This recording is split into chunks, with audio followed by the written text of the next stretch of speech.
반갑습니다. 심리학당입니다. 행복하시죠? 네, 꼭 행복하셔야 됩니다. 우리 행복하려면은 종교에 대해서도 좀 알아야겠죠? 그죠? 자, 요즘 들어서 열심히 교회 다니시고 성당 다니시고 절 다니시는 분들 주변에, 아니면 본인 포함해서 있으신가요? 아니면 나는 그전에는 무신론자였는데 이제 하느님을 만났어. 나 이제는 부처님의 뜻에 따라서 삶을 살 거야. 새로운 신자들이 늘어나는 것들을 주변에서 목격하고 계신가요? 오히려 정반대 아닌가요? 다니시던 분들도 좀 적게 다니시고, 또 믿고는 있지만 다니지는 않고, 나는 하느님을 믿어, 예수님을 믿어. 그런데 교회는 열심히 안 나가. 교회는 왠지 마음에 안 들어. 난 부처님을 믿지만 스님들이 싫어. 그래서 나는 절은 잘 안 가. 뭐 이러시는 분들이 많아요. 자, 그러면 이거에 대한 사회적인 원인은, 우리가 후진국일 때는요, 종교시설에서 많은 것들을 해결했습니다. 심지어 돈도 빌려줬고요, 예전에는. 또 아이들을 보호하기도 했고요, 교육도 시켰고요. 또 거기서 또 어떤 뭐 예술교육이라든지, 아니면 어떤 정서적으로 배출할 수도 있고, 아니면 정서적으로 위로받을 수도 있었던 그런 공간들이었습니다. 그런데 우리나라 사회가, 아니면 전 세계가 점차 복지주의가 팽창되면서, 국가가 복지의 역할을 많이 하면서 점점 종교의 역할은 줄어들게 됐죠. 그리고 전체적으로 우리에게 사고나 어떤 문화적 트렌드가 과학과 이성이 지배하는 그런 시대로 변했기 때문에 종교는 점점 사라지고 있습니다. 제 주변에도 종교인들이 많으세요. 뭐 신부님도 계시고 목사님도 계시고 스님도 계시고요. 그래서 많이 여쭤봅니다. 그러면 그분들이 하시는 말씀이, 교회 같으면 사실은 매물로 내놓은, 그러니까 그냥 이제 업을 안 하시고 뭐 그냥 판매를 하시려고 하는, 그 교회 자체의 건물을 판매하시려고 하시는 분들도 많다고 얘기하시고요. 또 스님들 같으면은 새롭게 무엇인가 법당을 차리시거나 절을 차리셨는데 참 운영이 어렵다라는 말씀도 많이 하십니다. 그리고 카톨릭은 전 세계가 공동된 운영을 하기 때문에 조금 영향력은 덜하지만 그래도 힘들다라고 이야기를 하십니다. 유럽은요, 지금 그 성당들이 우리의 유교처럼 돼갑니다. 우리가 지금 유교 믿는 사람 없잖아요. 그러면은 뭐예요? 예전에 유교 학당들은 다 뭐가 됐죠? 관광지가 됐죠. 유럽에서 카톨릭의 역할은 지금 현재 그렇게 가고 있습니다. 또 관광지로서의 역할이 안 되면 그거는 판매를 하게 됩니다. 그것이 호텔이 되기도 하고요. 심지어는 아주 대성당인데 나이트클럽으로 판매가 돼서 나이트클럽으로 운영이 되는 그런 곳들도 있다고 합니다. 그러면 이렇게 종교가 사라지고 있는 이 시대에 우리는 과연 그러면 과학적이고 이성적으로 사고하고 행동할까요? 답은 노입니다. 왜요? 인간의 본성은 과학적이지 않기 때문에 그렇죠. 이성적이지 않기 때문에 그렇습니다. 자, 원시 종교에서 제사를 지내죠, 우리가. 그럼 그 원시 종교에서의 제사는 우리가 뭐예요? 종합예술입니다. 그죠? 신을 추앙하기 위해서, 기복하기 위해서 신을 위한 제단을 차리고요. 그리고 거기에 춤과 노래가 있고 술과 음식이 있습니다. 감정이 폭발하고 정화되고, 그렇죠. 또 무엇인가를 기원하면서 믿음을 통해서 확신도 얻게 되고요. 이런 과정들이 있습니다. 그죠? 그러면 여기에는 분명히 원형적인 어떤 이미지들이 있어요. 영웅서사, 구원자, 메시아, 여신. 이것들이 다 원형적인 이미지입니다. 이것들은 예술 전반에 걸쳐서 우리의 모든 소설, 음악, 그 다음에 영화, 뭐 다양하게요. 모든 영역에 있어서 다 존재하는 원형들입니다. 그럼 그 원형을 가지고 있는 그 모든 원시 종교에서 이제는 이것들이 신을 대상으로 하는 것이 아니라 인간을 대상으로 해서 내려오게 됩니다. 이것이 바로 팬덤입니다. 그래서 우리는 예전에 신에게 찾았던 영웅서사, 구원자, 메시아, 그리고 여신을 이제는 사람에게 찾습니다. 이 땅에서, 하늘에서 찾는 것이 아니라 땅에서 찾게 됩니다. 그래서 이것이 팬덤이 되고, 심지어는 이것이 살아있는 존재, 뭐 연예인, 정치인, 아니면 뭐 작가, 이런 살아있는 존재가 아니라 브랜드, 뭐 난 애플바야, 나는 뭐 무슨 뭐 나이키바야, 뭐 이런 사람들 있잖아요. 그죠? 또 운동팀, 나는 첼시바야, 뭐 이런 사람들 있죠. 홀리건이 되기도 하고 막 그러잖아요. 그죠?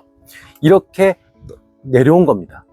그러니까 여기서 우리가 알아야 될 것은, 인간은 이렇게 비이성적이고 비합리적이다라는 거예요. 무엇인가 믿어야 되고 무엇인가 소속돼야 되고, 그래야만이 안정될 수 있다고 생각합니다. 그리고 무엇인가를 추앙하고 싶어 해요. 그 아주 위대한 원형들, 영웅서사, 구원자, 메시아, 그리고 여신, 이런 것들이요. 이런 것들이 어느 정치인한테 딱 내가 꽂혔다 그러면 그 정치인이 메시아가 되고 구원자가 되고 영웅서사가 됩니다. 어떤 아이돌 여그룹에 딱 꽂혔다 그러면은 그 아이돌은 이제 여신이 되는 겁니다. 무결점이 되는 거죠. 이게 팬덤이 되는 겁니다. 그래서 이 팬덤의 특징과 우상숭배는 거의 같습니다. 가장 큰 특징은 일단은 동일시합니다. 그 대상과 나를, 그러니까 분리시키지 않아요. 예를 들어서 카리나가 안티 공격을 받았다 그러면 내가 분해서 못 삽니다. 네, 뭐 차은우가 욕을 먹었다, 안 돼, 우리 차은우를 누가 건드려. 그죠? 맹목적이죠. 이성이 없습니다. 그리고 욕망을 투사합니다. 이것이 우상숭배와 같습니다. 현대사회는 다시 한번 말씀드리지만, 하늘에 있는 신을 우상숭배하는 것이 아니라 살아있는 존재, 심지어는 무생물에게도 우상숭배를 하는 것이 팬덤이고, 이것이 우리의 지금 현재의 문화입니다. 자, 그러면 이것을 통해서 우리는 무엇을 얻을 수 있을까요? 무조건 잘못됐다고 하지 말라고 할 수는 없습니다. 그러면 가장 크게 얻을 수 있는 건 소속감이에요. 나와 같은 취향, 나와 비슷한 생각을 하는 사람들끼리 모입니다. 그러면 어때요? 안정감을 얻죠. 인간은 어쩔 수 없어요. 떨어져 있으면 불안합니다. 이거는 원시 시대부터 진화론적으로 우리의 심리 상태가 그래 왔어요. 또 그 안에서 성취감을 얻을 수 있습니다. 종교 단체에서 얻을 수 있었던 성취감들이 있었어요. 내가 더 나은 사람이 되고 있다. 또 누구를 위해서, 약자를 위해서 봉사를 하고 있다. 옳은 것을 위해 내가 희생하고 있다. 옳은 것을 위해 내가 가진 것을 나누고 있다. 뭐 이런 성취감들이 있었는데, 이제는 어떻게 되냐면 그 대상의 성공, 대상이 인정받는 것을 통해서 내가 성취감을 얻을 수 있습니다. 그러면서 자기 자신이 조금 실질적으로 별 볼 일 없는 사람이더라 하더라도 그 대상에게 투사된 감정을 통해서 나는 성취감을 충분히 얻을 수 있습니다. 내가 좀 아꼈던 아이돌이 이제 전 세계 슈퍼스타가 됐어요. 그럼 어떻게 돼요? 내가 뭐 매일 삼각김밥에 라면 먹어도 내 마음은 너무 기쁜 거예요. 왜? 그들의 성취가 나의 성취 같거든요. 동일시화시키고 투사됐기 때문에 이렇게 됩니다. 그래서 이것이 감정교류, 동일시, 모방, 투사, 이런 형태로 나타나게 됩니다. 감정이 교류되죠. 그저 그 대상이 되는 연예인과의 감정도 되고, 소속된 단체들끼리에서도, 구성원들끼리도 감정교류는 충분히 일어납니다. 그리고 그와 나를 동일시함으로써 심리적인 위로, 또 용기, 위안, 뭐 희망, 이런 것들도 얻을 수 있습니다. 그래서 무조건 잘못된 건 아니에요. 또 모방하죠. 그들의 행동 패턴, 그들의 사고방식들을 모방하고 따라하게 됩니다. 그러면서 심리적으로 안정을 얻게 됩니다. 또 투사를 하면서 대리만족도 얻게 됩니다. 그러면 이 우상숭배와 같은 이 팬덤은 크게 어떤 형태로 발전할까요? 첫 번째는 이 낙인형 팬덤이 있습니다. 낙인형 팬덤은 열렬한 지지자였다가 갑자기 확 돌아서는 안티팬이 되는 겁니다.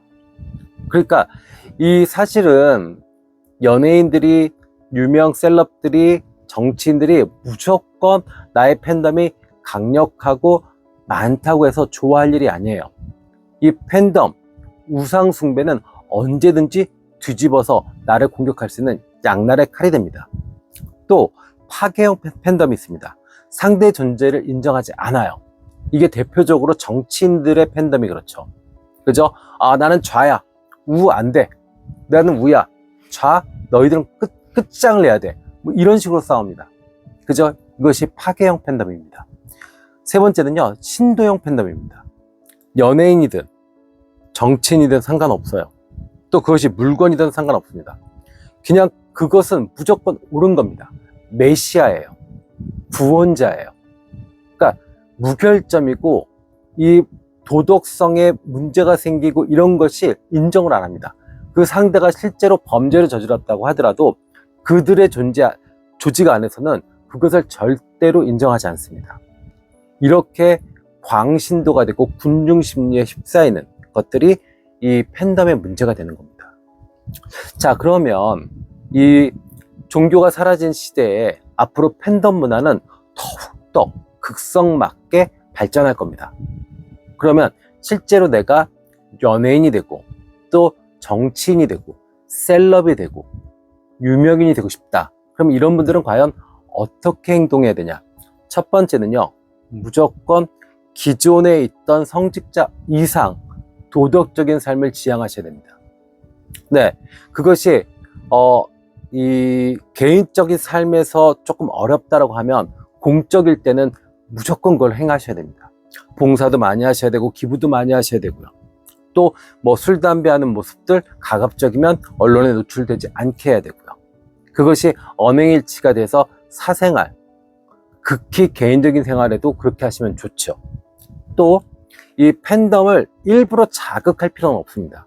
거기에 반응을 해서 내가 막 이 팬덤들을 막 집단 군중으로 만들어서 광기에 어린 군중으로 만들어서 나의 사적인 목적으로 이용하시려고 하시면 안 됩니다. 그들은 그냥 모여있는 것만으로도 즐겁고 나를 추앙하고 싶어 해요. 그러니까 그거를 굳이 자극해서 더 격렬하게 만들 필요가 없습니다.